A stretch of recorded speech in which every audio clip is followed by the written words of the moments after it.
juga era klinik Cisarua. Apa kabarnya nih? Masih tetap stay at home dan juga melakukan physical distancing kan? Tapi jangan lupa juga ya untuk selalu menjaga kebersihan diri, terutama kebersihan tangan kita dengan rutin mencuci tangan, dan mencuci tangannya juga jangan lupa untuk menerapkan 6 cara mencuci tangan yang benar. Dan jangan lupa juga untuk selalu menggunakan masker, karena dengan menggunakan masker ini dapat menurunkan resiko tertular maupun menularkan COVID-19 ini. Tetapi dengan menggunakan masker ini kita juga harus dapat membedakan manakah masker yang diperuntukkan untuk para tenaga medis dan manakah masker yang dapat digunakan sehari-hari oleh para sahabat di rumah. Dan kemudian yang paling penting agar kita dapat terhindar dari COVID-19 ini adalah menjaga imunitas kita agar tetap sehat, agar tetap kuat. Nah, bagaimanakah cara yang dapat kita lakukan agar imunitas kita ini tetap terjaga? Yang pertama adalah konsumsi makanan-makanan yang bergizi dan juga sehat. Kemudian juga hindari stres, karena sekarang banyak sekali pemberitaan yang simpang siur dan malah membuat para sahabat semuanya jadi stres.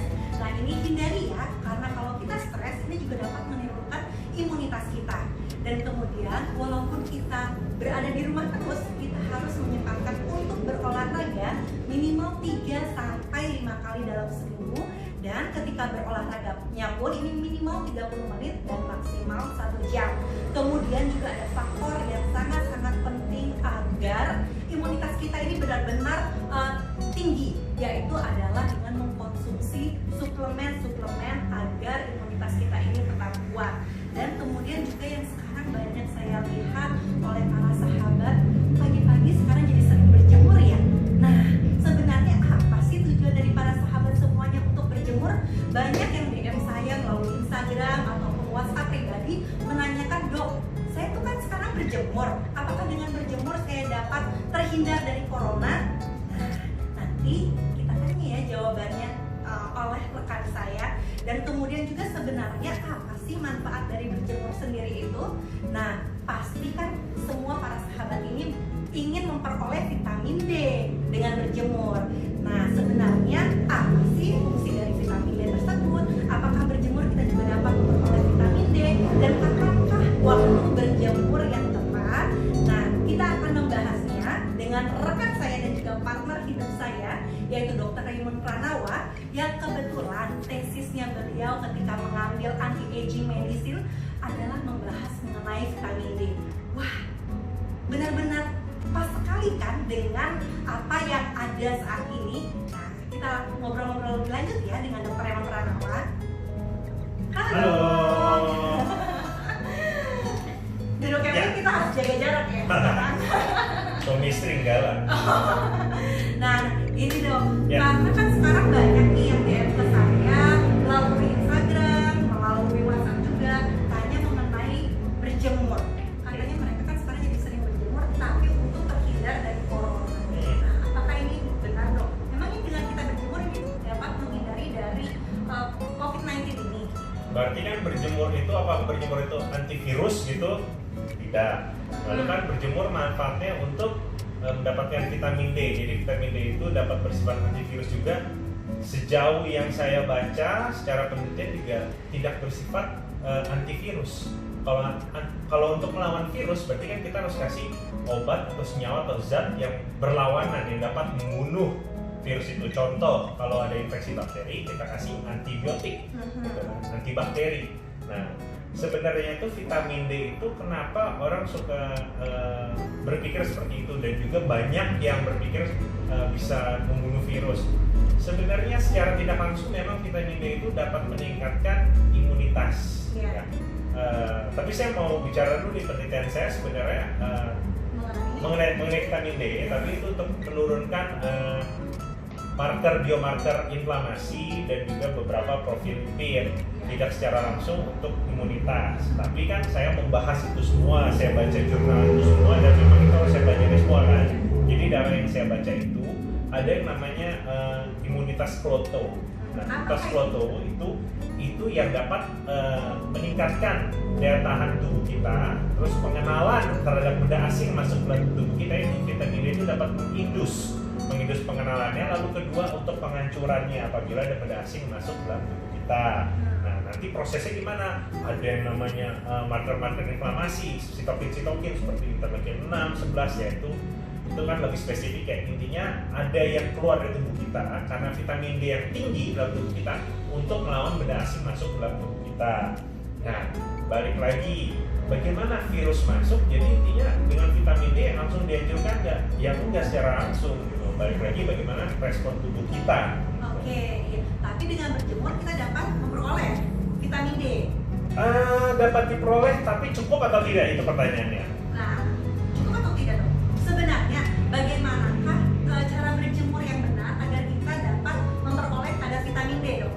Oke, dari jurnal yang saya baca, jurnal penelitian yang saya baca, apabila seseorang memakai pakaian renang lalu berjemur sampai kulitnya menjadi lebih pink, nah itu kadar vitamin dalam tubuhnya itu 15.000 IU, 15.000 international unit.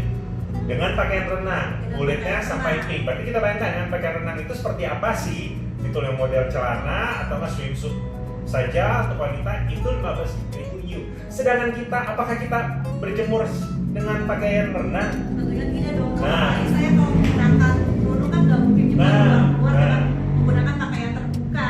Jadi pasti yang terpapar dengan matahari itu hanya sedikit. Area yang terpapar hanya tangan dan muka. Itu pun kalau nggak pakai sunblock kan? Oke, tapi kan kita juga nggak mungkin nggak pakai sunblock nanti bisa hitam, terus nanti bisa kecoklek. Nah, berarti mau tangannya aja yang berjemur.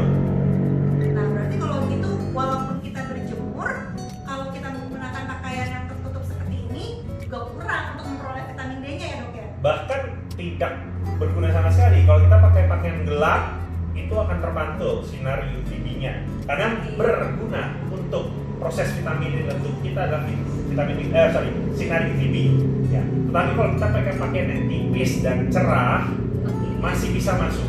Oke, jadi mungkin solusinya untuk yang menggunakan kerudung itu memakai pakaiannya yang tipis Dan cerah, dan mungkin juga nggak keluar rumah. Di rumah saja. Di rumah saja, jadi melihat keluarga-keluarga aja. Oke, kalau gitu. Nah, terus kemudian waktu berjemur yang pas yang bagus bagaimana gitu? Oke, terkait waktu berjemur yang pas, saya lihat memang ada banyak kontroversi ya. Memang saya juga baca tahun 2019 ada penelitian di Jakarta itu bahwa yang baik di Jakarta itu di atas jam 10 sampai jam 11. Itu tidak salah menurut saya, karena mengingat Jakarta itu adalah kota beton, tinggi-tinggi semua. Itu satu. Kedua, kota polusi, ya, kota polusi itu jadi kalau ada polusi itu sinar matahari terhalang. Sama aja kalau ada mendung, sinar matahari terhalang. Gitu. Apalagi juga ada benda fisik yaitu seperti gedung-gedung tinggi yang sinar matahari terhalang. Kalau di bawah jam 10, contoh jam 8, jam 9, mataharinya kehalangan gedung. Nah, kalau jam 10 ke atas, jam 10, jam 11, satu tidak kalangan gedung. Kedua, kendaraan itu tidak sebanyak saat pagi hari, karena pagi hari orang berangkat kerja, antar anak sekolah. Nah, polusinya tinggi sekali kalau pagi-pagi kan. Oke, jadi kalau di Jakarta ini polusinya memang lebih tinggi, jadi Betul. lebih baik kalau berjemur itu di jam 10. Itu kalau yang penelitian 2018-2019 itu yang saya baca ya. Tetapi ada yang tidak dibahas di situ, UV index. Ya, jadi bagaimana tuh dok? Kalau dengan UV index kita harus mencek juga. Nah, UV index itu gampang sekali dicek. Jadi kebutuhan kita itu sinar matahari, kita harus lihat sinar matahari itu ada nilainya. Nilainya berdasarkan UV index 01, 23, 45 sampai 10 gitu loh. Nah, paling aman memang makin rendah makin aman, tapi tidak ada manfaatnya. Kalau 0 UV index berarti dari sinar matahari. Oke. Jadi saya langsung to the point. Yang aman dan berguna untuk kita UV indexnya 5 dan 6. 5 dan 6. Itu moderate. Ya. Ini kita bisa cek melalui aplikasi ya dok ya? Banyak aplikasi sekarang, teknologi udah canggih ya. Tinggal cari yang di weather.com. Terus banyak kok, banyak banget. Kita bisa lihat jam berapa UV indexnya itu 4, 5 atau 6. Jadi sebelum kita berjemur, kita cek dulu nih bagaimana semana UV indexnya. Ya. Nah, kalau dengan aman. Betul. Ya. Tetapi berjemurnya ini kira-kira berapa menit? Dok? Nah, ini berapa menit juga ada hitungannya lagi. Oke. Ada namanya one minimal erythemal dose, jadi 1 mEd. Tetapi 1 mEd ini sampai sekarang belum ada primbonnya. Maksudnya primbonnya, jadi kalau ngitung 1 cm kubik, itu kita tahu 1 cm kubik berarti kan ruangannya 3 dimensi. 1 cm persegi berarti hanya 2 sisi doang. Nah, 1 mEd ini seberapa luas sih harus 1 mEd? Nah, ini yang sampai sekarang orang tuh berbeda-beda semua. Tetapi bisa dihitung dengan berapa persen yang terpapar oleh matahari. Oke, Contoh, baik. lengan atau tungkai atas, lalu tungkai bawah. Jadi kita pakai cara pendek ya. Kita terpapar kurang lebih setengah jam sampai 1 jam. Setengah jam sampai 1 jam. Nanti warnanya keping-pingan. Nah, Oke. itu cukup apa enggak sih? Nah, itu cukup. Tapi balik lagi, mau belang. Belang jadinya loh. Iya betul, nanti jadi belang ya dok ya. Nah, jadinya belang kan? Iya, dan- Siapa yang mau belang? Dan itu juga mungkin kelamaan juga ya dok ya. Jadi Nah, kelamaan atau enggak itu tergantung dari jenis kulitnya. Kalau Nah. jenis kulit itu ada tipe 1 sampai 6. 6 itu yang di Afrika nih bro. Kalau 1 itu Asian, lebih ke orang China, Korea, Jepang. Nah, itu mereka rata-rata tipe 1. Nah, kalau kalau tipe tipe seperti saya, tipe 434. Nah, jadi kalau tipenya itu 1, 2 itu terpapar mataharinya cukup 19 menit. 7,5 menit sampai 15 menit. Gitu loh. Kalau yang tipe 34 itu cukup 15 menit sampai 30 menit. oke, berarti saya bisa nih sampai 30 menit. Ya, sampai 30 menit. Kalau tipenya yang udah 56, 1 jam. Bisa Aman. sampai 1 jam. Nah, tapi balik lagi, umurnya juga, umur semakin tua, otomatis fungsional kulitnya juga makin jelek. Jadi Iya. terpaparnya memang harus lebih lama. Oke. Usianya semakin tua. Iya. Dan balik lagi, kalau memang lebih banyak pakaian yang dia lepas, kalau laki-laki ya, Iya. tidak pakai baju, coba pakai celana pendek, ya setengah jam, 15 menit cukup gitu loh. Oh, berarti itu memang lebih Karena efisien areanya ya? banyak yang lebih terpapar. Betul. Tapi balik lagi, hitam gosong mau. Nah kan banyak juga nih yang nggak mau gosong kan dok, tapi betul. butuh juga nih vitamin D kan. Ya. Nah berarti kalau gitu ada solusi lainnya kan dok? Kalau ada orang yang dia tidak sempat berjemur kah, atau berjemur tapi tidak mau hitam kah, tapi kan mau juga nih dapat vitamin D yang cukup di dalam tubuh. Ya gampang banget itu. Gimana? Tinggal suplementasi aja. Nah, vitamin D itu bagaimana sih vitamin D? Vitamin D itu di kulit, saya cerita ya. Oke. Di kulit itu ada namanya prekursor vitamin D, ibaratnya bahan baku mentah. Dia kena sinar matahari, dia diubah jadi D2, namanya ergosterol. Ini jadi ketika kita berjemur nih. Ketika kita berjemur ya, dia ergosterol. Habis itu nanti kulit kita sendiri bisa dari D2 diubah jadi D3, Ya. vitamin D3. D3 itu dibagi dua, ada yang aktif dan tidak aktif. Tetapi sebenarnya paling banyak itu vitamin D2 itu disalurkan ke dalam tubuh kita, masuk ke hati, liver, diproses jadi vitamin D3 tidak aktif, namanya kolekalsiferol. Tidak aktif ya, jadi metabolit tidak aktif, kolekalsiferol. Lalu dia disalurkan lagi ke ginjal, ketemu oleh ada enzim di sana, diubah menjadi vitamin D3 aktif, namanya kalsitriol. Penelitian saya itu tentang kalsitriol, karena sediaan suplemennya itu ada kalsitriol, vitamin D3 aktif. Jadi kalau itu sangat memudahkan sekali ya. Sangat mudah sekali, karena sebelumnya sebelum yang tidak yang sebelumnya aktif tidak aktif pun juga sudah banyak. Vitamin D2 dijual, vitamin D3 tidak aktif juga dijual. Gitu. Tapi balik lagi mana yang lebih bermanfaat, mana yang lebih berguna untuk kita. Terutama kan kasus sekarang ini kan imunitas ya. Iya, Nah, betul. tapi sebenarnya bukan imunitas saja, nutrisi itu nomor 1. Nutrisi nomor 1, dan nutrisi bagus, imunitasnya otomatis naik. Iya, tapi kan dari nutrisi kita juga tidak bisa memastikan apakah vitamin-vitaminnya yang kita peroleh itu Dari makanan cukup apa enggak? Iya, cukup Oh. atau tidak. Betul, Kan? betul, Kita kan betul. tidak dapat memastikan Betul. ya kan? Dan seberapa banyakkah makanan yang harus kita konsumsi agar vitaminnya tersebut tuh cukup. Betul, apalagi vitamin D, kebanyakan di laut-lautan. Nah, dan kita juga bisa memeriksa vitamin D di dalam tubuh kita ya, Betul. Dok, ya. Karena apakah dengan kita berjemur vitamin D ini sudah cukup? Karena banyak sekali yang kurang ya vitamin D-nya ya, Dok ya. Ya, contoh case paling gampang, mungkin bisa tanya beberapa rekan dokter juga. yang hobinya golf, gimana kadar vitamin D-nya? Kalau golf itu terpapar matahari loh, gitu. Dan rata-rata mainnya kan oke lah ada yang subuh, tapi dari subuh mereka tuh sampai jam 9 atau jam 10. Berarti mereka terpapar matahari cukup lama. Bagaimana kadar vitamin D-nya? Karena pasien saya kadar vitamin D tetap rendah, dia main itu dari jam 7 pagi sampai jam 1 siang. Ya, berarti untuk para sahabat semuanya ini bisa mengecek kadar vitamin D untuk dapat memastikan apakah vitamin D-nya ini sudah cukup atau belum. Terus kemudian juga apakah dengan yang sudah kita konsumsi atau kita sudah berjemur itu sudah memenuhi vitamin D kita dengan nilai yang normal atau belum, begitu ya dok ya. Betul. Dan kalau misalnya belum, jadi kan kita bisa koreksi, kita bisa perbaiki ya dok ya, biar hidup kita pun memang lebih sehat lagi. Karena mungkin fungsi dari vitamin D ini banyak sekali ya dok ya. Banyak banget. Makanya para sahabat sekarang juga jadi pada sering berjemur nih dok untuk memperoleh vitamin D. Memangnya fungsi dari vitamin D sendiri ini apa saja sih? Nah, kebanyakan orang tahu vitamin D itu kan untuk tulang. Untuk apanya tulang sih? Jadi dia untuk memperkuat tulang kita dengan dia mengikat kalsium. Itu nomor 1. Mengikat kalsium dalam tulang. Itu fungsi vitamin D. Jadi kalau yang kita utama. kalau kita konsumsi kalsium saja tanpa konsumsi vitamin D, Percuma. Konsumsi Iya, vitamin D doang tanpa kalsium juga percuma tulangnya. percuma. Tulangnya. Oke. Nah kalau gitu berarti saya udah harus dari sekarang konsumsi itu semuanya dong dok. Oh pasti. Untuk mempersiapkan hari tua. Oh betul.